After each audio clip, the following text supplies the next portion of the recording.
Hope you're enjoying your summer so far. The sun is here and I'm very happy. Vitamin D, it's good for so many things. I'm still in Idaho. I'm going to be going overseas in a few days, sometime in June, and then down south for a few months.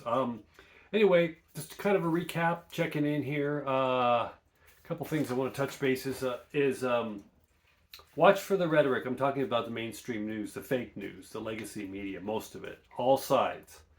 Watch for the rhetoric to be amping up. I mean, it's already happening, and I still watch when I can. I don't watch a lot of TV, but when I'm traveling, I watch CNN and MSNBC and Fox. They're all garbage, but I watch to see what they're pumping out, and they're getting desperate now because what's happening are people are waking up to the fact that it's fake news, that it's been nothing but propaganda machines, and they've actually been telling people how to think, and it's worked for them for decades, but not anymore.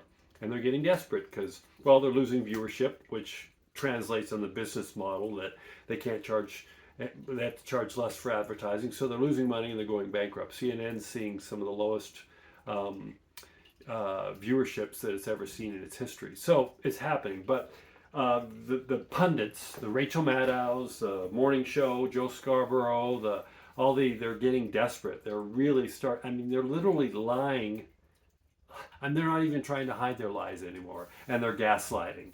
And it's almost comical to watch because they know the end is near. So just watch for the rhetoric to be coming up. They know that their agenda's fallen apart. People aren't buying what they're selling anymore. It's primarily been a mouthpiece for the deep state, the really far left. So that's one thing to look at. But also I want to touch bases, and I always talk about this always on the big picture. See the big picture. Don't get caught down in the muck.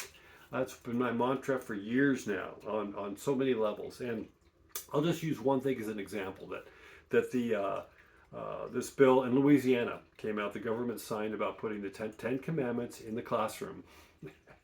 Heads exploded all around the country, in the world. And I think, it's probably not a bad thing for kids to be exposed to the Ten Commandments, but I'm a firm believer in separation of church and state. I'm a firm believer in the Constitution. And in the Constitution, it talks about separation of church and state, and that needs to happen. So the bigger picture I'm talking about is the fact that what's going to happen, this is going to outrage so many, mostly people on the left, probably some of the right, they're all, and they're going to file lawsuits, and it's going to end up going up to the Supreme Court. And the Supreme Court's probably going to say, based on if they're following the Constitution, yes, this is a constitutional violation. This is a violation of church and state, so you have to take the Ten Commandments out of the classroom, and you can't mandate that anymore. That's most likely where this is going, because if I was doing this, it's something I would do, because it's a trap almost. Let's just look at it as a trap in the bigger picture.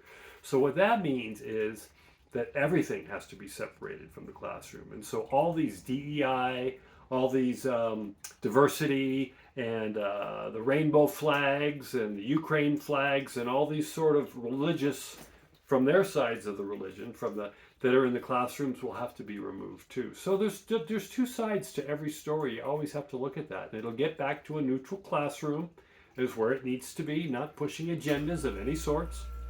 And that's where it's going. It's a theory, but let's see where that goes, because there's a lot of things that have gone on this last 4 years I've touched upon that has happened of that big picture of, for instance, Trump's tax returns. He kept it, and they finally took him to court, and he showed the tax returns. It was a big nothing burger, but why do you think he held on to that for so long? Because now any politician has to show their tax returns. So all these little steps have been set up all these years for what's coming down the road, because nothing can stop what is coming. I put that up a lot in my various posts. NCSWIC, nothing can stop what is coming, and it's not. And all these precedents being set, which we've talked about, I and many people like myself, precedent being set, meaning whatever they do to Trump is going to come back and boomerang tenfold to them. And Trump, I'm using an example, they're so out to get Trump that they're blind to the fact that this is going to come out and bite them in the ass in so many ways. Anyway, a little recap. Hope you're having a good summer. Mine's great. Every day's great. Every minute's great. It's all about perspective. Talk to you soon. Bye.